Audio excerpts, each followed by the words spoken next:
Hello friends, ఈరోజు మన special ఏంటో తెలుసా? కాకరకాయ పులుసు. కాకరకాయ పులుసు స్పెషలా అంటారా? అవునండి, స్పెషలే. ఎందుకంటే ఈ పులుసు మేము కుక్కర్లో చేసాం. కుక్కర్లో పులుసు ఏంటి అంటారా? టేస్ట్ చాలా బాగుంటుంది. రెసిపీ చెప్తున్నాను, వినండి.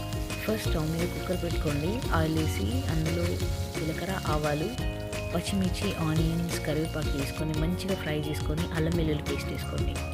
అల్లం వెల్లుల్లి పేస్ట్ కూడా మంచిగా ఫ్రై అయిన తర్వాత పసుపు వేసుకున్న తర్వాత మంచిగా ఫ్రై అవ్వాలి. ఫ్రై అయిన తర్వాత మన స్టార్ ఇంగ్రీడియంట్ కాకరకాయలు వేసేసి మంచిగా ఫ్రై చేసేయాలి. చెప్పాను కదా, ఫ్రై అవ్వాలంటే ఏం చేయాలి? సాల్ట్ వేయాలి. సాల్ట్ వేస్తే తొందరగా ఫ్రై అవుతుంది. అలా కొంచెం ఫ్రై అయిన తర్వాత నెక్స్ట్ కమ్స్ కారం. కారం వేసుకొని కారంలో కూడా మన కాకరకాయలని మంచిగా ఫ్రై చేసేసేయాలి.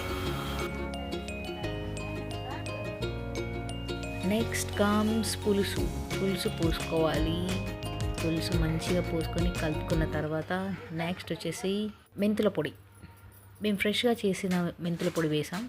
మెంతుల పొడి ఇంకా ధనియాల పొడి కూడా వేసుకొని ఓన్లీ 3 విజిల్స్ పెట్టాలి. 3 విజిల్స్ అయితే చూసారా పులుసు ఎంత బాగా అయిందో. ముక్కలు కూడా మంచిగా ఉరుకుతాయి, తొందరగా అయిపోతుంది అనమాట. చాలా టేస్టీగా ఉంటుంది ఫ్రెండ్స్. కొంచెం సేపు స్టవ్ మీద అలానే ఉంచి కొత్తిమీర వేసుకొని తీసి అన్నంలో వేసుకొని తింటే ఉంటుంది ఫ్రెండ్స్.